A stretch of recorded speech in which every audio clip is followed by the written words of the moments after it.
shoot panorama images with your G11, it's really quite simple. You'll need to set the stitch assist mode.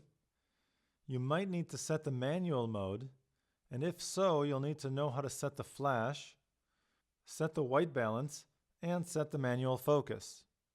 Let's get started with the stitch assist mode. Turn your mode dial right here to SCN. This stands for scene, and within this mode, you can choose from a number of different scene options. Use your control dial to move over until you get to stitch assist. These are the two stitch assist options. You can move from left to right or from right to left. I'm going to choose left to right for this example. Basically, what this mode does is help you align the images in the back. It also locks the exposure and the white balance to the first picture taken. This means that you have to be very careful about what that first picture is. What I mean by that is, let's say you're taking a series of pictures of a landscape. At one end of the series is the sun in one of your pictures. You don't want that sun to be the first picture you take. You also don't want the shadiest area to be the first picture taken. What's going to happen is the camera will properly expose for the shady area, and then once you work your way over to the sun, it'll be much, much too bright. Same thing goes the other way. It'll expose for the sun if that's the first picture taken, and once you get to the shady area, everything will be very, very dark. So you want the first picture to be somewhere in between. So what I do is just take the first picture as a reference shot to lock the exposure and white balance. Then I'll start with the second picture from the beginning of the series and work my way over. So for example, if I zoom in, I'll have this be my first picture. Once the picture is captured, it'll put half of it over on this side, which allows you to align the images. The vertical alignment needs to be pretty careful, but don't worry so much about the horizontal alignment, meaning it doesn't have to be completely overlapping the way it suggests in the camera. You can leave it a little bit less than that. Take another picture, and then this picture is placed over here, and I can keep going in that way. Down here, you'll notice I have this little arrow icon. What that means is that I can move back and retake picture number 2 if I want to. Just press the left navigation button, and now picture number 1 is displayed, and I can retake picture number 2. Picture number 2 is still saved in memory unless I retake it. If I want to go back, I just press the right navigation button. Picture number 2 is now displayed, and I can go on and take picture number 3. Once I'm done with my series, just press the Set button to escape. Now I can start another series. Let's say you want to stitch your picture vertically as opposed to horizontally. What can you do about that? Because in the back of the camera, it only shows you how to stitch them horizontally. What you're going to need to do is use the manual mode.